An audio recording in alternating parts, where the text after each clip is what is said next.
padakamalang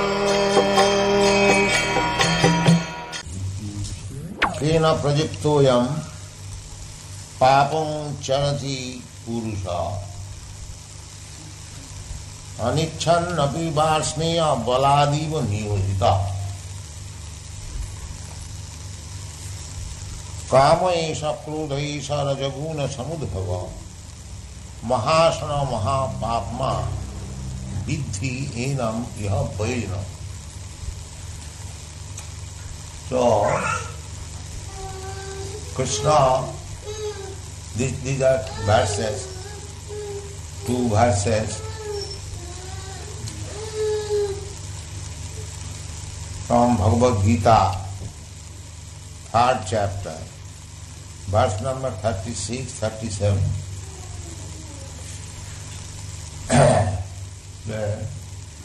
Krishna, Arjuna inquired, Atha kena projiktoyam papam charati purush. How a man, because papa means sin and punna means pious activities, piety. These pious and vicious, these two activities are concerned to the human being, papa and punna. It is not to the animals. Animals, they are not subjected to the rules and regulations. Just like state laws are meant for human beings, not for the cats and dogs. Just like you drive your car, and you know what is the rule here, keep to the right or keep to the left? Left. Keep to the left. Yes. In America it is keep to the right. So, if you, against the law of the state, if you drive your car either right or left, because in different countries it changes, so you become king. But the dog or the cat or a cow, if it crosses the road, right or left, it is not subject to law. Therefore, all laws, all scriptures, all regulations, everything is made for the human being, not for the cats and dogs. Therefore, any society which is not subjected to the rules and regulations, this is animal society.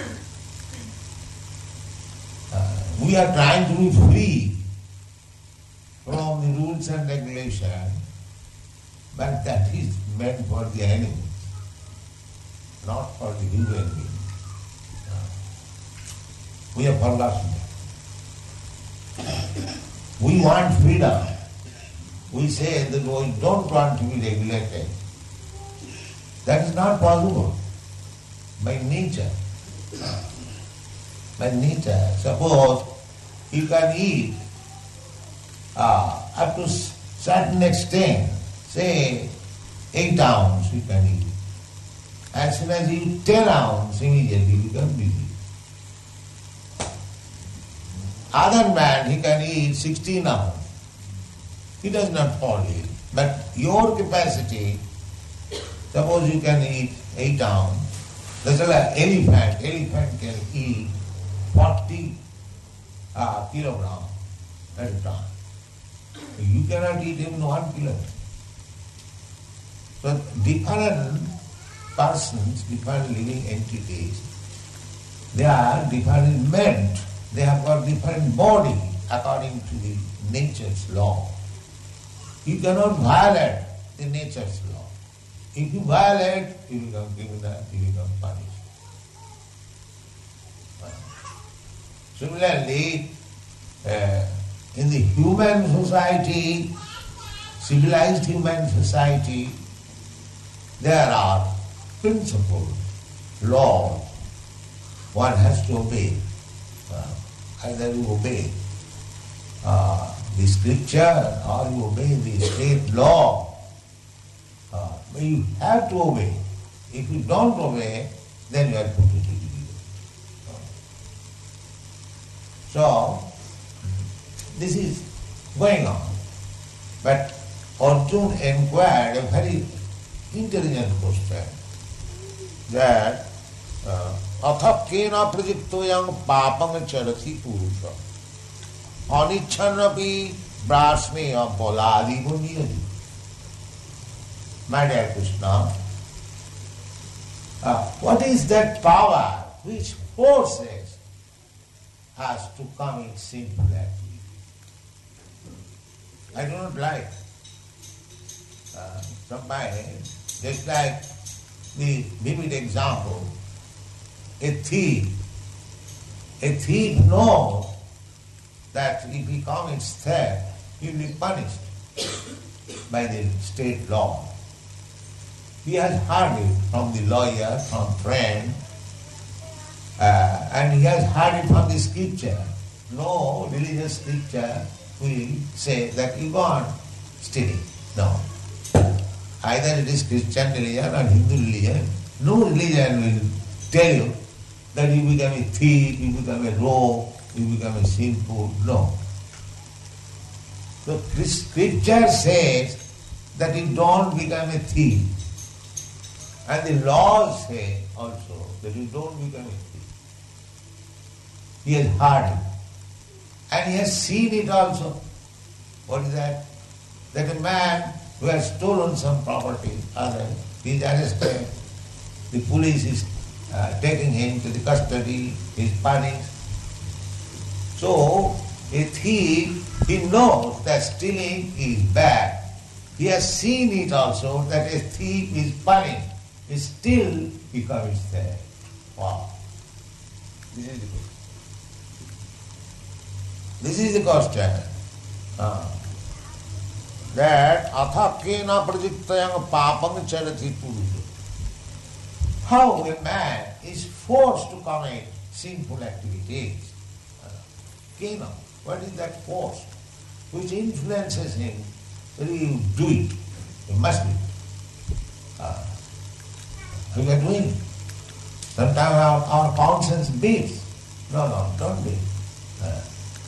But we forcibly do it. So what is that for? Very intelligent question. Atapkena prajiktayam papam charati purusha. Because to become Krishna conscious, it is not very easy thing. Krishna says in another place, Jisam antagatam papam janana punnakarmana te dandamaho nirmukta bhajanti magadiramprata. These boys and girls whom you see, they are engaged in the service of the Lord. They are not ordinary boys. Their reaction of sinful life is finished. Therefore they are so steadily engaged. 24 hours you see, now in the morning, 4 o'clock, they are engaged in deity worship. They are coming from your community. They are not imported from India. That they are biased or I have bribed them to do them. No. They have got an attachment. Exactly at 3 o'clock they will rise, they will take bath, they will offer arati at 4 o'clock, and they do all regulatory principles, they will do. And that is the sign that they are free from the reaction of all sinful activities. This is the sign. This is the proof. Because Krishna says that Jesam antagatam papam, one who is completely free from all sinful reaction of life, they, such person, dandamaho nirmukta, without any duality. Because if I say outsider, that you come early in the morning and you take your bath and engage yourself in Mangalarati and do this. You will not get one. Unless one has developed a sense of service to Krishna, one cannot do it. It is not so easy. It is not so easy. This is the proof that one has become free from all sinful gear. Because palena parichiyate, we have to understand by the result. As soon as you see one man is sitting on the bench of the High Court, you must know he is very learned man, learned. He has passed already. That is the test. You cannot ask a High Court judge, have you passed your MA examination? No, there is no need of questioning. Because he is sitting on that High Court bench, it is to be understood that he is a learned scholar, he is a great lawyer, therefore government has given this post. Similarly, as soon as you see somebody is engaged in Krishna's regulative service, you should know that he is above all kinds of reaction of sinful life. This is the proof. Now, we prescribe 4 regulative principles.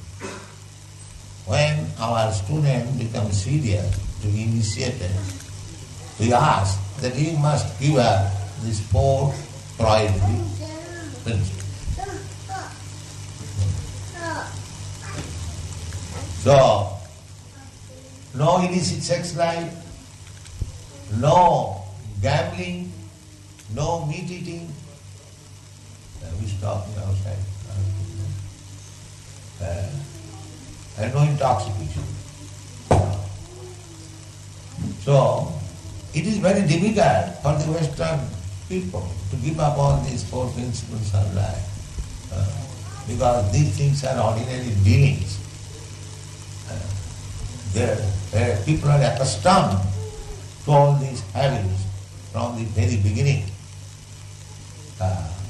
Even one very big man, Lord Jetland, who is talking, said,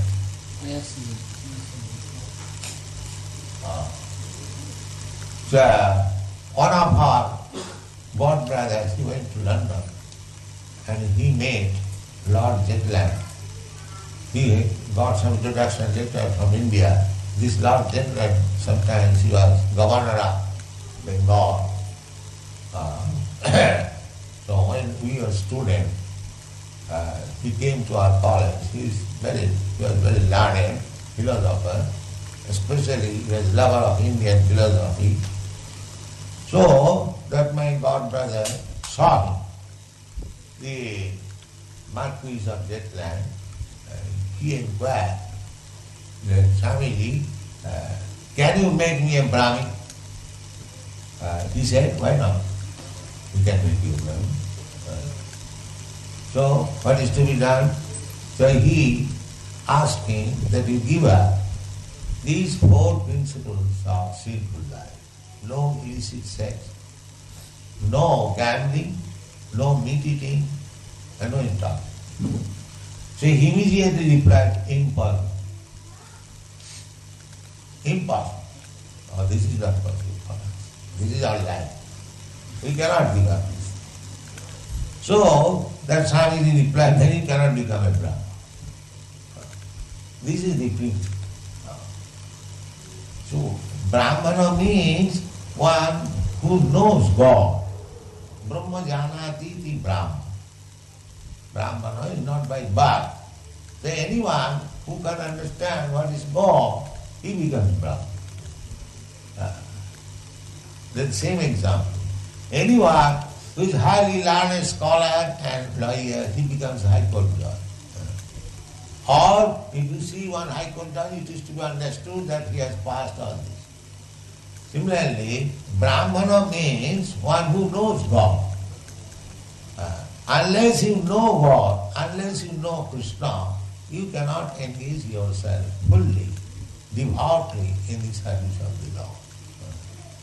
Krishna is unlimited. It is not possible to know Him fully, but salpamapi asya dharmas, if you understand Him slightly, it is not possible to understand Him fully, slightly, then you become a Brahmana. The Brahmana means there is no sinful activity, all pure, pious life. Satta Saucham, Sattam Saucham, Astikam, Jnanam, Vijnanam, Sama, Dhamma, these are the qualifications. Sattam means the Brahman is truthful, he is controlling the mind, he is controlling the senses. Sama, Dhamma, Titikha, he is tolerant, and Arjava, he is very simple, life is very simple. Jnanam, full of knowledge, Vijnanam, practical application of knowledge in life, and Astikam, believer, not unbeliever, believer in the existence of God. These are the qualifications of Brahman. So, the more one becomes sinful, he becomes degraded more and more. Therefore, there are divisions of the society. That should be, unless human society into divided into the principles as they are spoken by Krishna, Chatur Varna Maya Sishtam, Guna Karma Vibhav. Guna Karma, according to quality and what? Just like if you are qualified medical practitioner, you are passed the medical examination, that is your quality. But you must practice also as a medical man. Then people will call you as physician. If you simply pass your medical examination and sit down at home, nobody will call you physician. When you practically engage yourself in medical business, then people will call you physician. If you pass your law examination, don't go to the court, don't practice, nobody will call you lawyer. Any business, you say. Suppose you know how to deal with electrical fittings, but if you do not do any business, if you sit down at home, nobody will call you electrician. When you practice, then you will be called electrician with knowledge. Similarly, the society should be divided with quality and work. That is scientific society. So that quality can be divided into four, because there are three qualities in the material nature: goodness, passion, and ignorance. So, goodness, those who are qualified in goodness, they can be called as Brahman. Those who are qualified with passion, they can be called as Kshatriya. Kshatriya means the politicians, administrators. A Brahmana means highly learned scholars, philosophers, theologies, priests, like that. They are called Brahman. So this society's division is already there. Anywhere you go, all over the world, the division is already there because there are three qualities of nature, and any man you find, he must be under one quality. So according to the quality, he is divided as a Brahman, Kshatriya, Vaishya, Shudra. Quality, not only quality, action also. So, the society should be divided into four classes of men. That is natural. Just like in your body, there are four divisions. The head division, the arm division, the belly division, and the leg division. You cannot avoid it. If you simply say that I shall keep my head on, that is not possible. If you say that I shall keep my legs only, no, that is not. If you say that I shall keep my hands only, no, that is not. You must give the four things: the head, the arms, and the belly, and the legs. Then your body is a healthy condition and you work very nicely. When you have to do something, you have to tax your brain. That is business of the brain. When you have to protect yourself, your hands will be up. If somebody comes to attack you, you immediately expand your hand or take some weapon to protect you. So this is necessary. And when you want to digest food, the belly. Because without digesting food, where shall you get the strength? That is also. And when you want to move, the legs are required.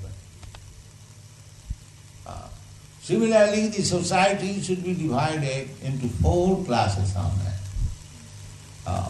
The persons who are really possessing brain, that is Krishna consciousness man.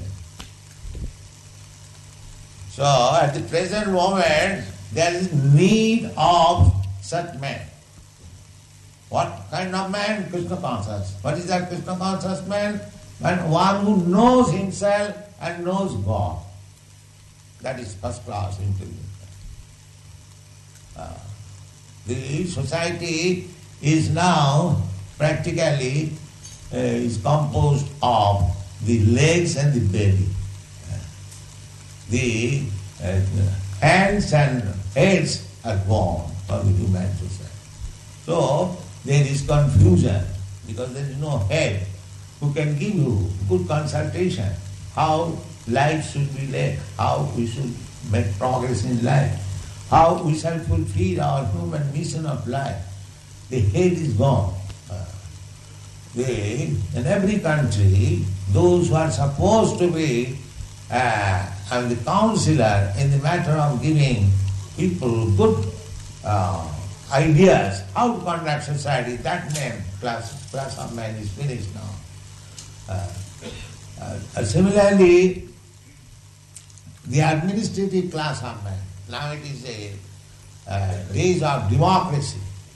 There is no trained administrators. Anyone from the third class, fourth class grade of society, if someone gets some vote, he comes to the power. But that should not be there. Everyone should be educated.